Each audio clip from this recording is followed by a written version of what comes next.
Well, would you look at what started after 10 days of waiting for an ECM. Got the ECM just hanging in there by the tie wrap. Got a new ECM here from Flagship 1. Hopefully it's going to be plug and play. Let's see if it fixes the charging system and the other electrical anomalies.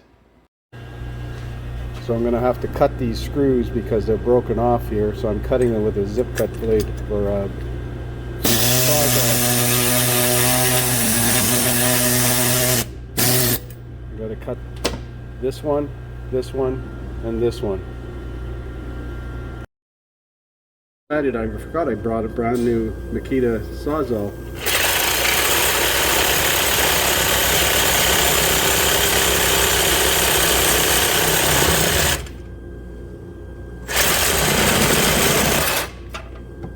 There we go.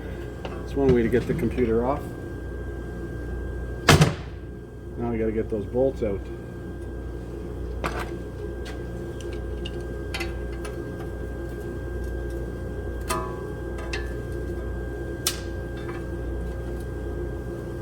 Wow.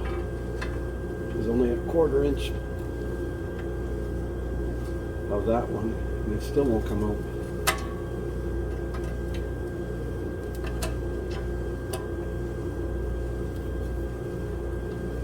I'll have to find some machine screws.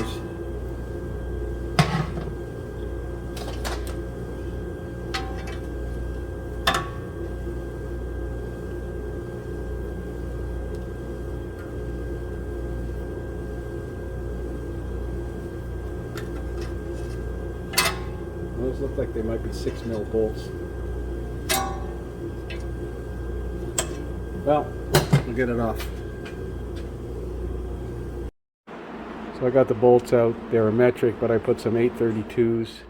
I think they were 32s, but number 8 screws, machine screws and flat washers. Couldn't find 3 that matched, so stuck with one Phillips one. So I blew all the connectors out and put dielectric grease around the outside perimeters of all the connectors and mounted it back up there. I had to replace one bolt. And we're going to see if it starts now. Okay, so the moment of truth, turn the key on. I guess we got wipers now. Check engine light is on. And it runs. And the gear shift indicator works now. It says the door is ajar. The fuel gauge works now. Let's see if the charging system works. So it's charging now.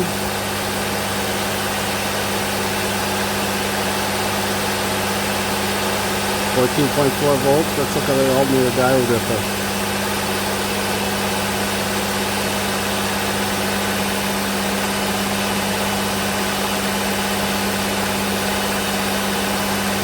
Beautiful.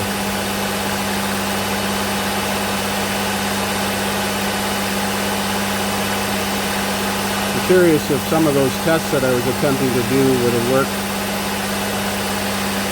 like commanding the field on and off. But it's working now, so we're going to set up the scan tool and clear the code.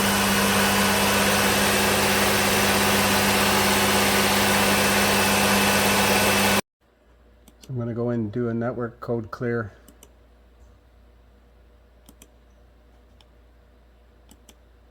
Key on, engine off.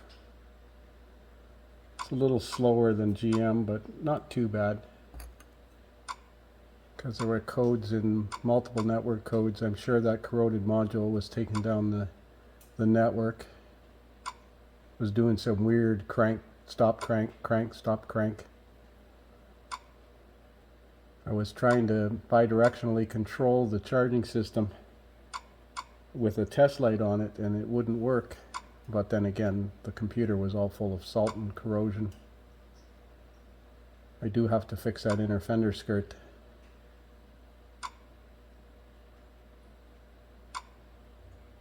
This is taking longer than I thought. So there we go, cleared codes out of 11 control modules. Let's go into engine, data.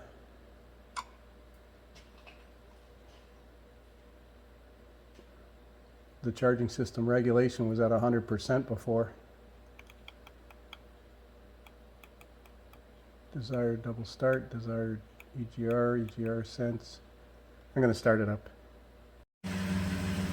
So here we have target charging voltage at 14.4, actual charging system voltage at 14.4, and generator duty cycle at about 30%. The battery is a little bit low.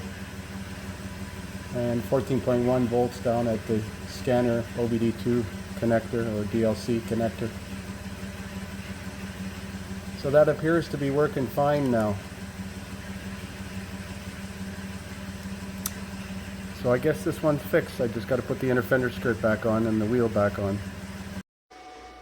So I'm curious if this alternator field duty cycle test will work. So I'm going to enter the test. I got the key on. And this is supposed to be able to command the field duty cycle up to 50%. So it starts out at 0. I'll put the camera over on the light. So I've got the test light connected to pin 1, I believe, and a ground. And I'm going to command the field duty cycle on.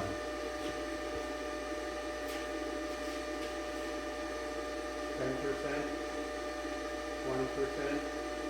30%, 40%, 50%, and exit.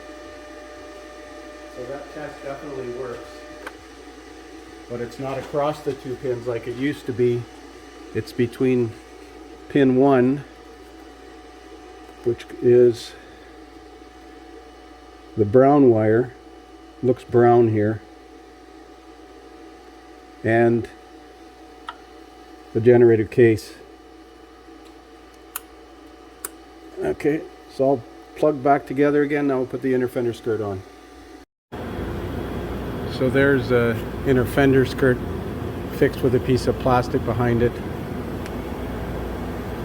And some PK screws, so the fender skirt back in and the wheel back on. And mud flap attached. Might put an extra screw in here. That's it. Thanks for watching.